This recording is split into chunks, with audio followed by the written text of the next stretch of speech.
Let us learn the chapter Lifelines of National Economy.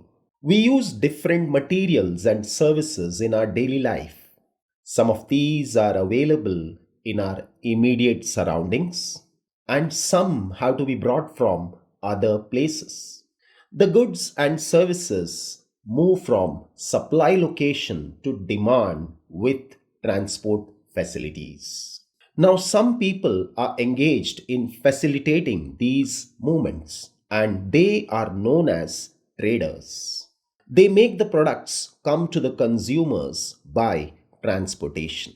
So, we can say that the pace of development of a country depends upon the production of goods and services as well as their movement over space. And that is why efficient means of transport are prerequisites for fast development. The movement of these goods and services can be over three important domains of our earth, and they are land, water, and air.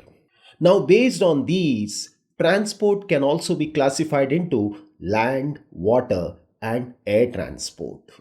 Now, when it comes to land, we have roadways, railways, and pipelines. When it comes to waterways, we have inland waterways and overseas.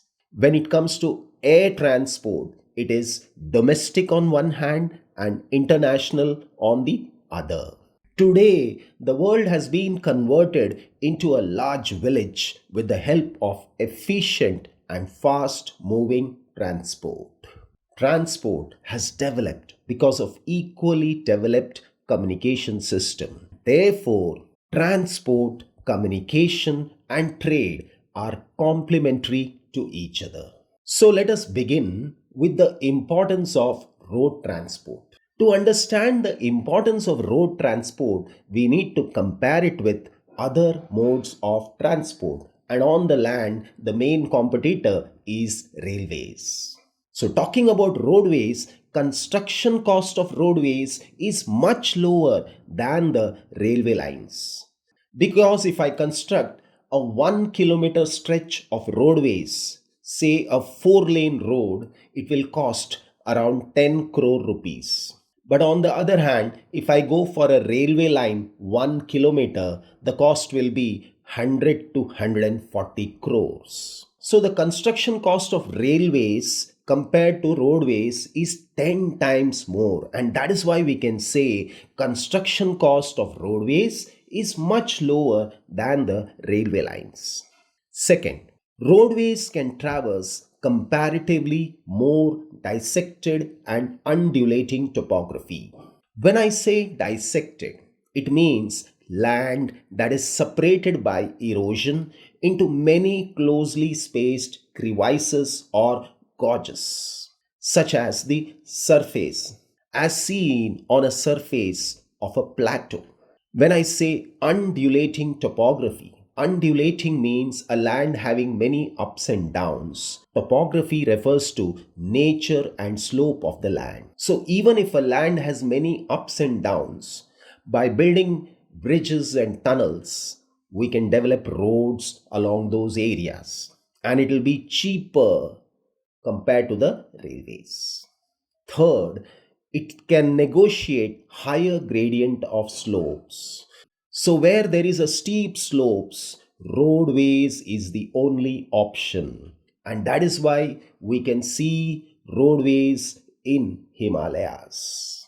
Then, roadways is economical in transportation of few persons and relatively smaller amount of goods over short distances.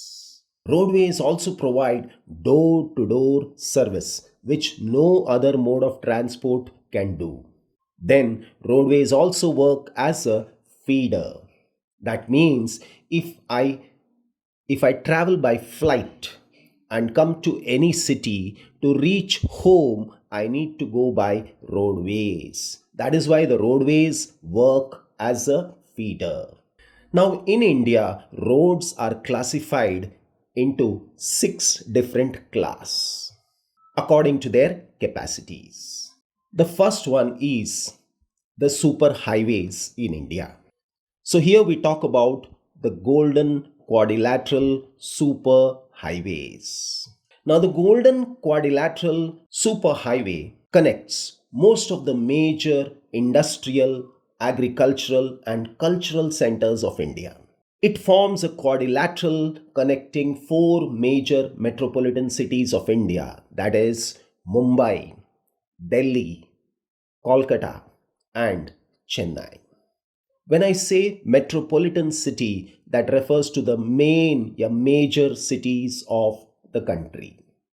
The total length of this golden quadrilateral is 5,846 kilometers. Now it is a 6-lane super highway. Then we have the north-south corridor that links Srinagar from Jammu Kashmir to Kanyakumari that lies in Tamil Nadu. Then it is east-west corridor. It connects Silchar in Assam to Porbandar in Gujarat. The major objective behind constructing these roads were to reduce the time and distance between the mega cities of India.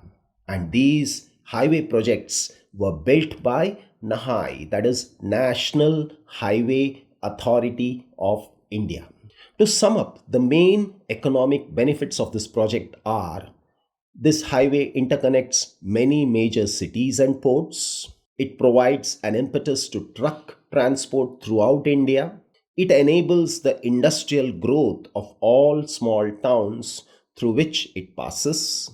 It provides vast opportunities for transport of agricultural produce from the hinterland to major cities and ports for export.